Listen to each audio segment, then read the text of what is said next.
Have you ever heard of the phrase social health? No. Isn't this wild? Like, I am predicting here on this podcast, Here. I am predicting that 5 to 10 years from now, the phrase social health, we will have as much kind of awareness, recognition. We'll be talking about it with the same amount of matter-of-factness as we now talk about physical health and mental health.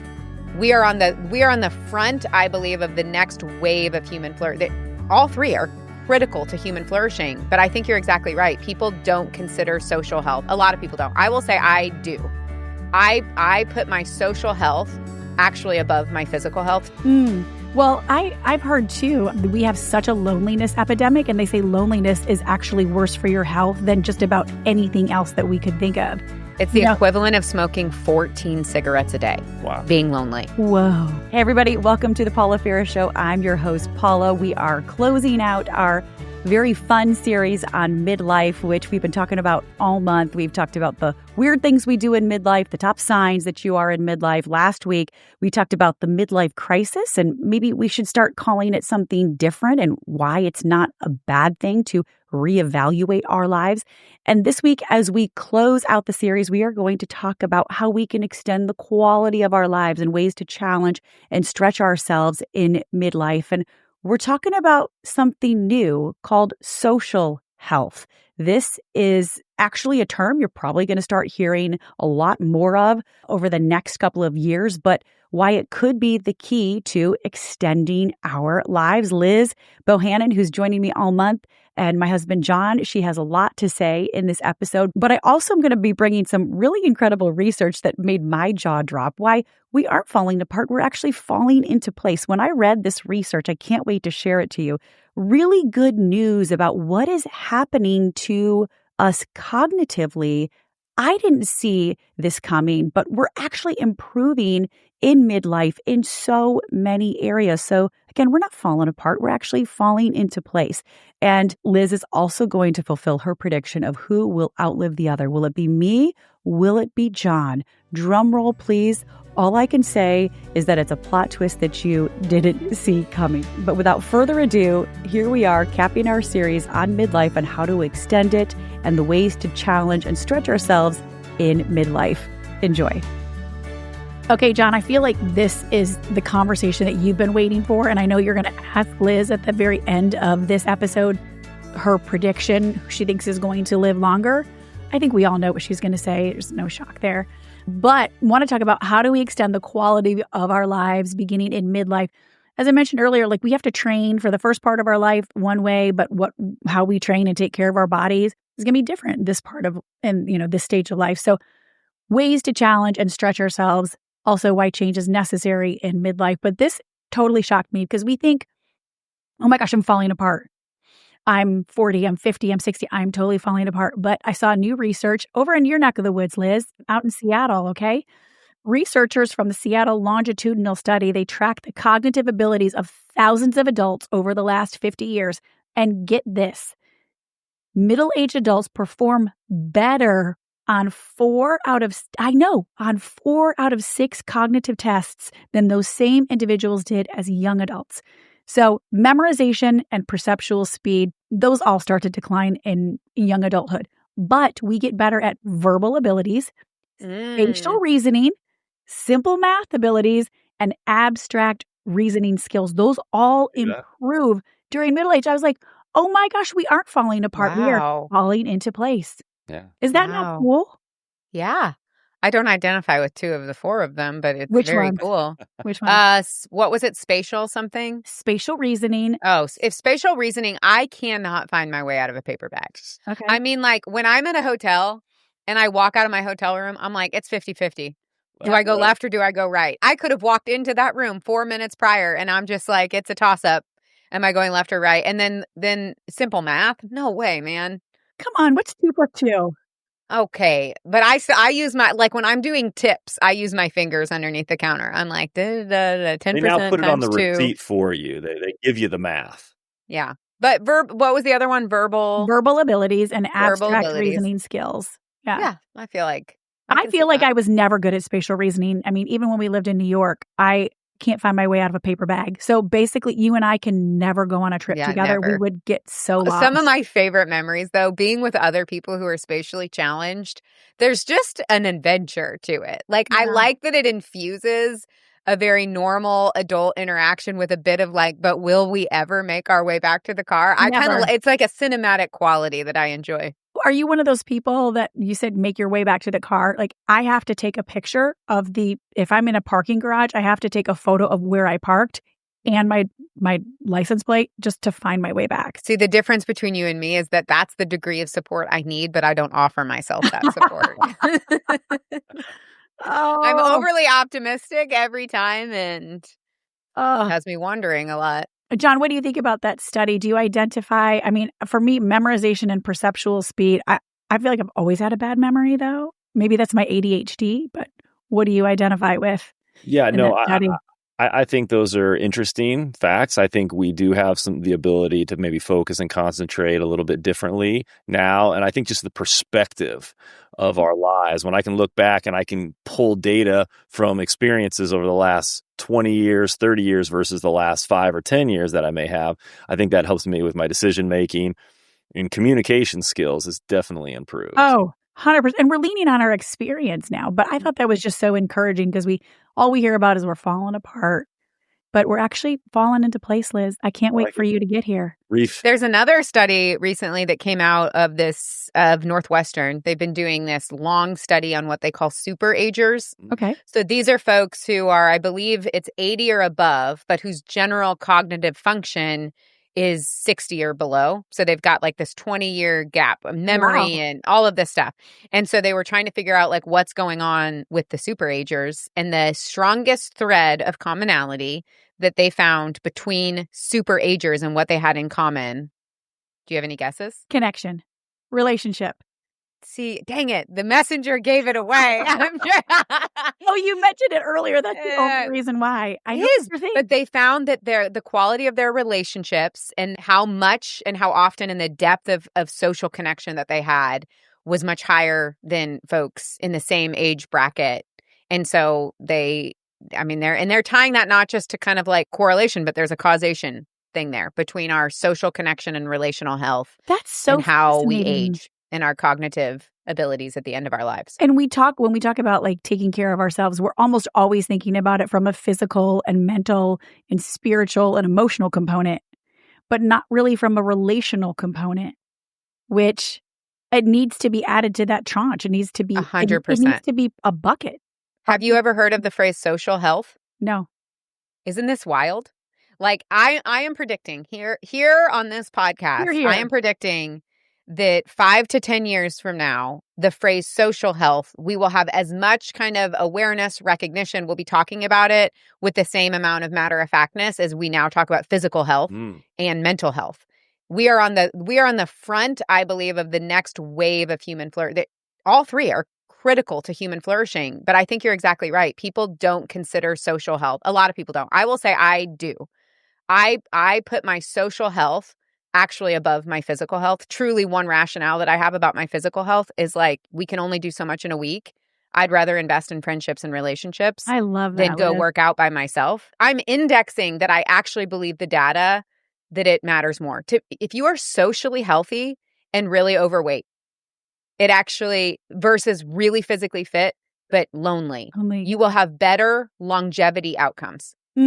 Well, I've heard too, we have such a loneliness epidemic, and they say loneliness is actually worse for your health than just about anything else that we could think of. It's the equivalent of smoking 14 cigarettes a day. Wow. Being lonely. Whoa. Simon Sinek, who is very popular with his TED Talks and his books, he just wrote a book about this loneliness epidemic and this social health and the importance of it. I'm working on mine. Oh. And your That's what TED my Talk? next book is about. My next book I love it. is about social and relational health and belonging and building modern day villages. Well, you know what's really interesting too is we have this mentality here in America. I remember talking to Jenny Allen about it because she talks a lot about friendship too. Mm-hmm. She had a neighbor from Africa, and he's like, I feel sorry for how you guys do life here. In most other countries, they're very interdependent on one another. They do life together. They raise their kids together. They do laundry together. They cook together. And we feel bad asking for help here in America. Like we say it takes a village, but we don't create, nor do we have a village, nor do we feel comfortable asking for help. Nor are we contributing to the village that we say we want to have. In our culture, I mean, there's so many different things. We could have an entirely different conversation about this. But in addition to our obsession with independence and kind of feeling like, we don't, it's weak, it's needy, it's a burden to ask for help, there's also this sense that we shouldn't be doing things that feel obligatory, that drain us, that we just it's kind of like the whole self-care, protect your peace. If something feels like it stretches you, stay home, watch Netflix. Right. There's a real almost kind of pride around that, all sorts of memes about canceling plans and when somebody else cancels plans, how happy you are. And what we're doing is we are trading momentary comfort for long-term fulfillment. And I think we're also not willing to show up. We think obligation is a dirty word. Right. And that is the beginning of the end of a socially healthy culture, because there is a degree of obligation to have towards one another that it creates an incredible amount of safety. Because when we are obligated to other people, even when we don't want to show up, what happens subconsciously is we realize that people are going to show up for us even when they don't want to. Yeah. And that is actually what creates a sense of security and belonging, not if and when it's convenient for people, they might be there. Right. And that word right there, inconvenient. It's going to be inconvenient. Relationships are going to be inconvenient, but that's just part of it. Okay, you guys, now that I'm 50, there's a couple of things that I really love.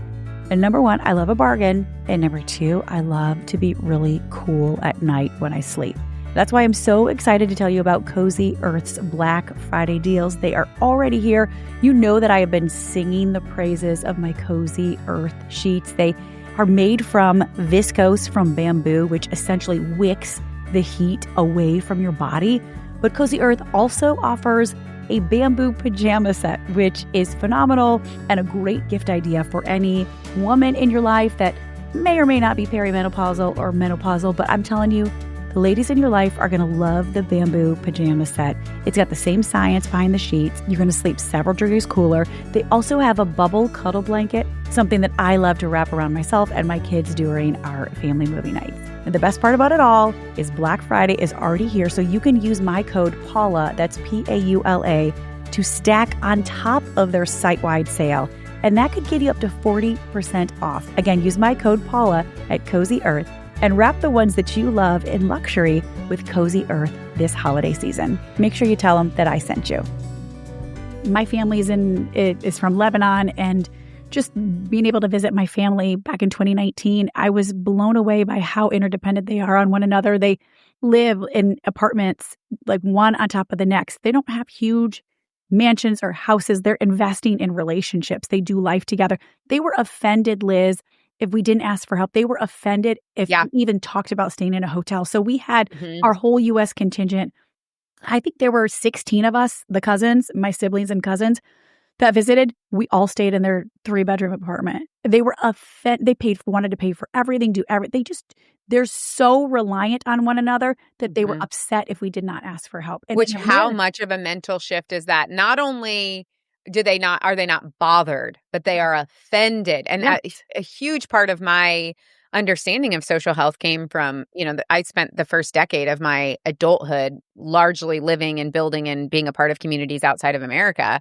And so then when you come back to America, you realize, oh, we're not normal. Mm-hmm. We are an extreme radical society as it relates to social and relational health. Now, when you grow up here, you think this is normal. This is a normal way of being. It's normal to go get a hotel because you don't want to inconvenience somebody. And then once you have these lived experiences of going, oh my gosh, there's an entirely different framework that, by the way, about 75% of the world operates from a collectivist mentality. The U.S. is in the 25% that operates out of an individualist mentality. No, and of the 25%, America in every single metric is the furthest tail of that minority 25%. Wow. And yet all we do is numb. We numb the pain with alcohol. We numb the pain with buying and purchasing and commoditization. We just try to stay really busy. We play online on our phones. It's like we're just numbing the pain that we're actually in. Okay, social health. I Social love health. it. Let's add the social health. Okay, Social health. social health is so important. You prioritize that even over your physical health. But I do. some other ways to extend the quality of our lives, not just social health. And I'm big on connection now, Liz, but you've inspired me even more so.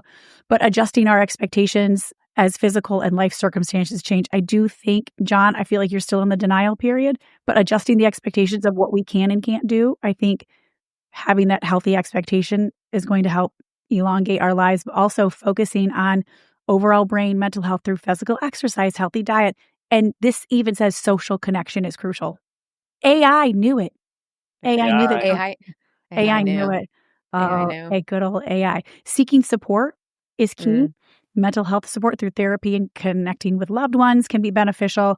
And then keep learning, engaging your mind by learning something new, whether it's through a class or a new hobby, which I think just pushing yourself to take risks, trying something new. Like I said, my goal, I want to get my MBA. I want to learn French.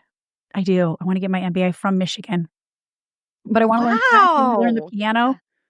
Oh my gosh, you have so many things. I'm going to do it all. Not on her spreadsheet yet. She's got to put them on a spreadsheet if they're going to. I don't know how to create a spreadsheet, so there's that. I'll help you with that, babe. That can be one of the ways in which you push yourself in the second half. Exactly. I do think, learning and growing. I had a realization the other day about rejection that I was like, and I think this happens to a lot of us early on in our vocations or our careers, we become really good at rejection. It's like we're trying, we're getting rejected, we're not getting traction. And it kind of grows this muscle. And I had this realization the other day that I was like, I'm getting rejected. It's just that I don't see it, touch it, or feel it anymore because other people are receiving rejections. I'm only really hearing about the wins. And I did have a moment where I was like, I want to be closer to the rejections. Like I want to I can feel my rejection muscle atrophying a little bit. So then when I do face rejection or disappointment, I'm not as muscular, like my tools for dealing with it. And so I was like, what can I be doing in this second half of life to continue to take risks and to put myself out there and to fail and then to get back up? Yep. Because I don't want to become somebody who's just like scared of the unknown or like scared of trying something and not being good at it. Totally. Now, Liz, I know you have to go before John and I go, but John wants to ask you a question before you sign off. All right. You spent now 4 episodes with us, and maybe this whole social health question is going to add a little bit to it, but who do you think is going to outlive the Not only is it going to add to it, here's what I'm going to ask. Tell me about who spends more time cultivating relationships and with their friends than I'm banking on Paula. I am truly I'm sorry, John. I like it. This wasn't just a friend play. I actually believe that that's one of the number one, and Harvard Med School would agree, the number one predictor of how long you'll live and how happy and healthy you'll be at the end of your life is the quality of your relationship. Well, so, Paula. What a shocker. What a way to end this podcast. No one was expecting that outcome. Not at all. That was the outcome we did not see coming. So I should start looking for my second husband now, right? Absolutely. Also, if you've never introduced John as your first husband out in public, I highly recommend. Just for the look on his face. I'm like, this is Ben. He's my first husband. Keep him on his toes, Technically, it's true. He is my first husband. Love you so much. Tell everybody where they can keep in touch with you. John, find me on Instagram, on Substack, lizboho.substack.com. I'm running my mouth in all sorts of places. I have a podcast called Plucking Up. Our 9th season just launched, so you can find us anywhere you find podcasts. Well, you're all kinds of great energy, and as always, I learned so much from you, and I'm always highly entertained in the process. So, Liz, thank you for joining us. John, hang on, so much, so we can put a button on the conversation. Okay, thank you, Liz. Bye. Okay, bye. Bye. Okay, didn't see that coming, did you, John? Well, I started seeing it coming once she started talking about social health. I was like, oh, goodness, this may be Paula's strength. I will say, though, one thing that we didn't tell Liz. So one of your best friends is also the high school basketball coach at our local high school. Kevin, dear friend of ours, and you're the assistant basketball coach. You and Kevin have been working out consistently at 6 a.m. in our basement. Mm-hmm. Monday through Thursday. So right there, you're combining social health with physical health. So who knows? I mean, maybe you are making some headway in the social. You are social, though. I have to say, I am. You love your friends. But, it's an interesting idea. What did you think about social health? That's really fascinating to me. And when she looked at those indexes, the 80-year-olds that were actually 60 cognitively, it was the social aspect. I believe that it's part of the equation. I don't believe it's the only part. I don't believe you can just be like super social, but you're ignoring all the other aspects of your health, nutrition, sleep, exercise. It's one of the pillars that I believe that you need to have. And it may be a more important pillar than we originally thought. Everybody just talks about diet, exercise. I didn't get a chance to reference Dr. Peter Attia, his book Outlive, which is really talking about that marginal decade, that last decade of our life, and how we can prepare ourselves to live the most quality last 10 years and all the things you got to do now. Diet, exercise are definitely one of those, sleep, nutrition, but that social aspect, I believe, is just as important. And I'm excited to hear her and read her book when it comes out. Yeah. Wait, what did Peter Attia tell me a little bit more? So what we have to do now to prepare for our last decade of life? Yeah. Because I know you're doing all kinds of weird stuff around the house. Like the way you exercise has totally changed. Yeah. It's a lot more flexibility, like things like grip strength. Like that's what you lose when you get older. The ability to reach down and maybe pick up one of your grandkids. If you can't do that because your hips won't allow you to get into that position. So there are a lot of things from a nutrition, sleep, that emotional health, I think is very, very important. It's something that we don't focus in on enough. But you can't just start getting healthy once you retire. It starts now. Like if you've always been healthy from teenage, 20, 30, 40s, when you get to your 70s, 80s, and 90s, and hopefully beyond, it's not going to be as challenging of a thing. But if you all of a sudden ignored your health, ignored your nutrition, were terrible about the times you went to sleep and were emotionally a wreck, and you try to fix that in your 50s and 60s, it's too detrimental to recover fully. What do you think for you has been the biggest game changer in terms of how you've changed the way that you take care of yourself now that you're in midlife? And you do believe you're going to live to be 100. Yeah, I do. So I would say flexibility is one big thing, because if you can't move, it's not a fun place to be in life. And the nutrition, I used to be able to, you remember at the end of the night in my 20s, I'd be like, all right, I'm hungry. What should I eat before I go to bed? Oh, a pizza. Stuffed crust pizza. A whole Every pizza. night. I would literally eat a whole pizza, or I'd go get, some double cheeseburgers from McDonald's. I could do that. I don't do that at all anymore. I'm a lot smarter about, I've been drinking green juices. I eat a lot of fruits, vegetables as much as I can. I'm taking the right types of supplements, whether it's, creatine, or making sure I'm getting my protein. It's just interesting how you start to focus differently, because your body responds differently than it did in your 20s. And you told me this morning your weight. I had no idea. That weight is probably as high as you've ever been. And I remember you weighing the same, 15, 20 years ago, but you looked bigger and puffier. Yeah, it's just so the way that it's metabolizing, it's turning into muscle. Inflammation. One of the things that I'm most I have to say, you look hot, honey. Thank you, baby girl. But I still have the same 34 waist size that I did as a senior in high school as I do today. I wear the exact Okay, that's just, same. you know what? Now you're just bragging. I'm going to delete that. I'm not bragging. It's just a the fact. Conversation, because I'm just joking. I think it's awesome. But I will say you are metabolically gifted. Yes. Like your dad is the exact same. Thank you, Don and Janet. Your dad's 89, still swims. Yeah. They drive down here to see us. They're both in great shape. So yeah, but they never got out of shape. It's something they've just kind of consistently done their whole life. And they've always eaten real food. Bacon, butter, heavy cream, no preservatives. They eat real food. All of it. So are you hungry? Do you want to go grab some lunch? I was thinking maybe Wendy's.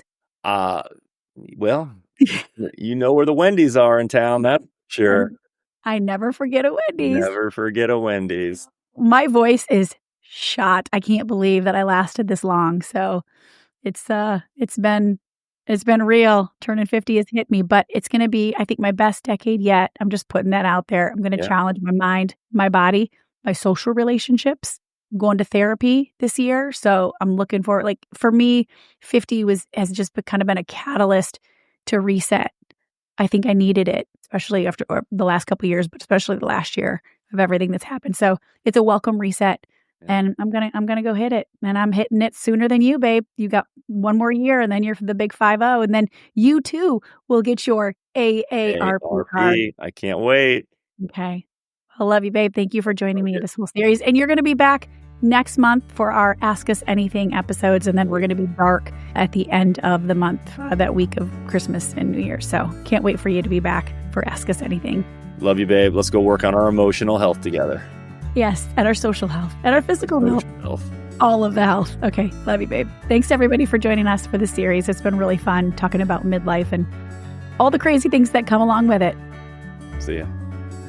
That was such a fun series, and I'm glad we had an opportunity to mix things up after the previous month on grief and loss and the month before that on perimenopause. But what a fun series. Big thanks to Liz, and make sure you follow her. She's just great energy, right? My husband had met her before we recorded these conversations, and he's like, she's somebody I would hang out with. There's just people in your life that have great energy. Liz is one of them. So John will be back next month because we're doing our Ask Us Anything episodes. Can't wait for you guys to hear that as we close out the year. But let's just wrap up this series. That was so great to hear that we're actually falling into place, and we score better on 4 of 6 cognitive metrics according to the Seattle longitudinal study. I want to remind you of those just in case you're like, wait, what? We're actually getting better in several areas. Yes.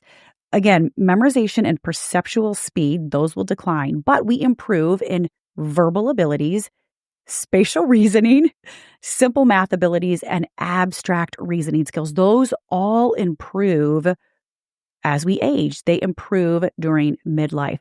Okay.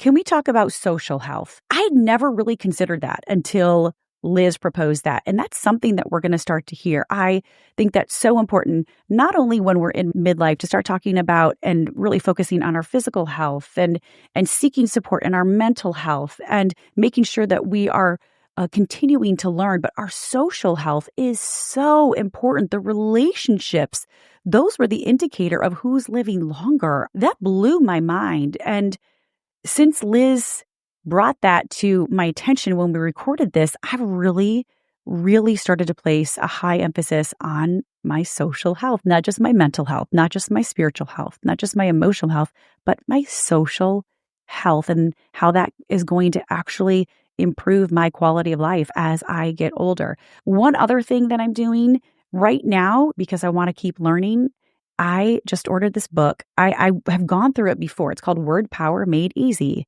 I love this book, you guys. I'll actually put a link in it to my next newsletter. It's by Norman Lewis. It is a simple step-by-step method that'll increase your knowledge and mastery of the English language. I went through this book probably 10 years ago, and I'm telling you, I learned so many words, but it also, what it did, I started using words that I'm familiar with, but I just hadn't implemented into my vocabulary. And I felt like my brain started firing on so many cylinders. So again, do something that challenges yourself. I'm reading this book. I actually bought it for my 18-year-old daughter. We're going to work on it together. It's something that we can actually do as a little mother-daughter duo. So anyway, I just want to say, you guys, our best is yet to come. It is yet to come. Just because we've hit midlife, forget those black balloons, forget the little graveyard decorations. We are hitting our stride, you guys. And I can't wait to see you guys next week for our Ask Us Anything episodes. Again, make sure you're signed up for my personal newsletter at paulaferrisofficial.com. You get to hear what's coming up on the podcast before anybody else does. And we do fun giveaways and we're building community. Again, I'll be sharing a link to this book that I just mentioned, Word Power Made Easy, as well as my Ferris favorites. I always include those in each edition of the newsletter, but that'll be in the next installment as well. So we're going to keep talking about it. Thank you for being part of this podcast community. Thank you for writing those reviews and sharing your comments and sharing these episodes with your friends and family. It means a lot, just ensuring that these conversations can continue to happen. And I will see you next week as we continue to talk about it. I'll see y'all. Remember, the best is yet to come, you guys. I know you guys thought you were done with me, but not quite yet. I have one more thing to tell you about. If you're watching on YouTube or you're listening on your favorite podcast platform, don't forget to subscribe to the show. I don't want you to miss a single beat or a single conversation. And remember, my DMs are always open. Tell me what you want to talk about.